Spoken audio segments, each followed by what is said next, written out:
Hello, all. This is Dr. Dave Maslach talking to you about reciprocity.com. The E is written with a 3. And in this particular video, I want to talk to you about feeling unsure during your PhD. So, if you don't know me, I am an associate professor of innovation strategy and entrepreneurship, and I created this whole reciprocity project to give back as much as I possibly can. There were so many people that helped me out that I wanted to pay the favor for it and help you out.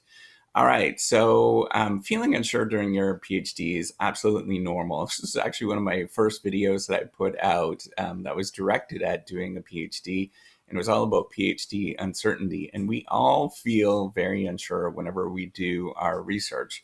And whenever we're even sitting down to consider to do a PhD, we don't necessarily know if this is the right decision to do one way or another. And that's absolutely normal to feel this kind of thing. And there are many different moments where you feel uncertain during your PhD journey, but here is probably the more common ones where you're going to feel very uncertain. So the first one is sort of picking your research topic, or even just deciding that you're going to do research in general and pursue a research path, right? So that's really a moment of stress and uncertainty that you go through. And a lot of us are going to feel very anxious whenever you sort of make that decision or go in that particular path. And you see that a lot with many different people that are choosing to go do one research topic.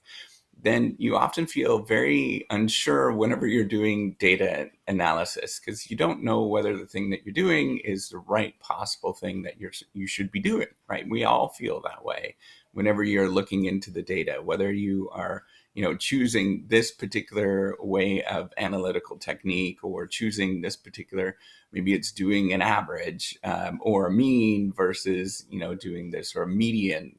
Doing things like that is really uncertain and very difficult to sort of for all of us to make these decisions. And so we feel a lot of stress and anxiety.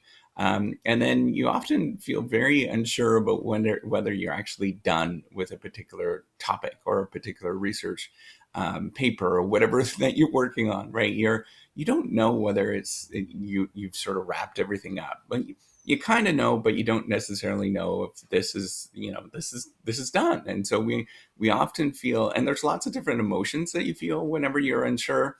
For me, I feel a lot of anxiety. I feel very nervous. I feel kind of, my stomach kind of does flip flops, and I kind of get up at night because I don't know if this is the right thing for me to do.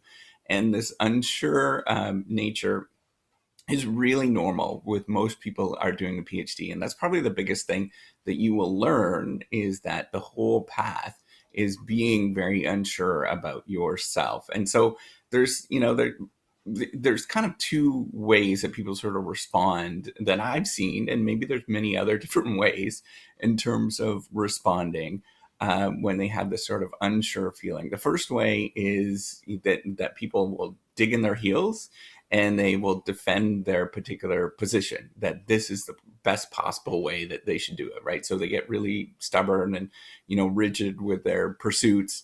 They don't want to listen to other people. They just sort of dig into that particular research trajectory or that research path, or those topics. And sometimes I flip flop between these particular sort of situations, right? And then the other one is where you just really kind of give in and you defend, or you defer your judgment, or you defer what you're all about to other people. You just kind of say, I don't know what to do, so I'm just going to get somebody else to make these decisions for me. And we kind of flip flop, and I tend to flip flop. I lean definitely a lot more towards the latter, in terms of just deferring to other people instead of listening to my own feelings and my own gut in terms of what to do, right? And there's lots of this that happens, that you have to sort of decide whether you listen to what you're doing or defer to somebody else's judgment. And early on in your PhD journey, probably are going to, so right at the beginning, this is pretty normal in terms of having this trajectory. You're probably going to dig in your heels a little bit, and then after that, you'll feel very unsure and uncertain about yourself, and you're going to defer to other people because you think that they are, they know this particular path a lot more.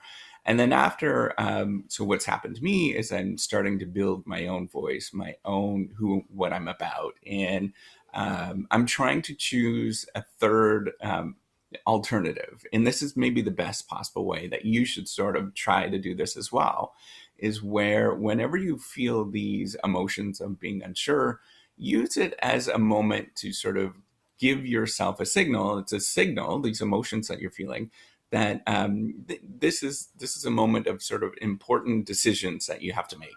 And that's where you should sort of list out several paths or try several paths.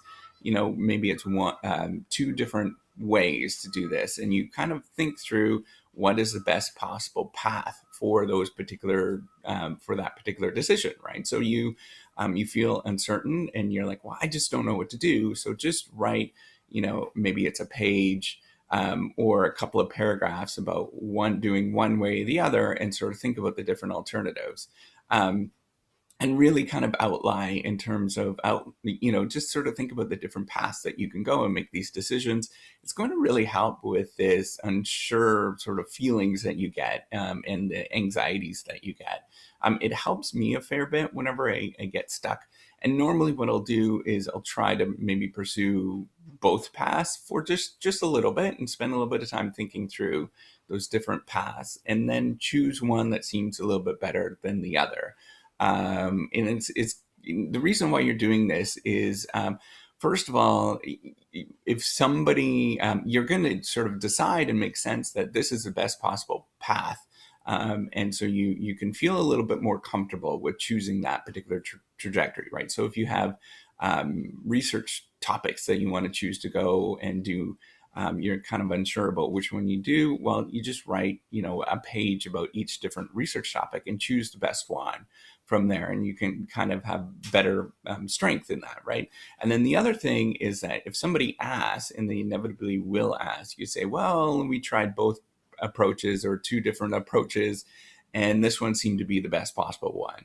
And you're just trying to cover your bases and sort of not necessarily be sneaky or anything like that. What you're trying to do is just give yourself some strength to know that you actually made a logical decision, and that's all you're trying to do. And that's what a lot of science is about. It's not about doing the right thing.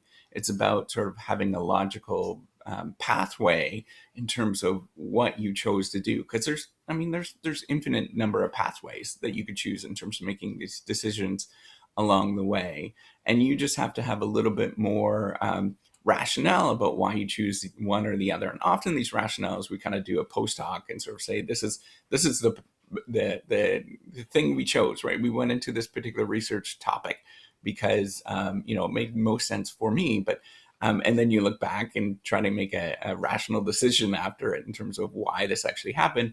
And often it's just there's a lot of just feelings in terms of this is the right possible path for me. And that's what you're trying to uncover, and what those possible feelings are in terms of the right path for you. And that's how you should sort of make these decisions.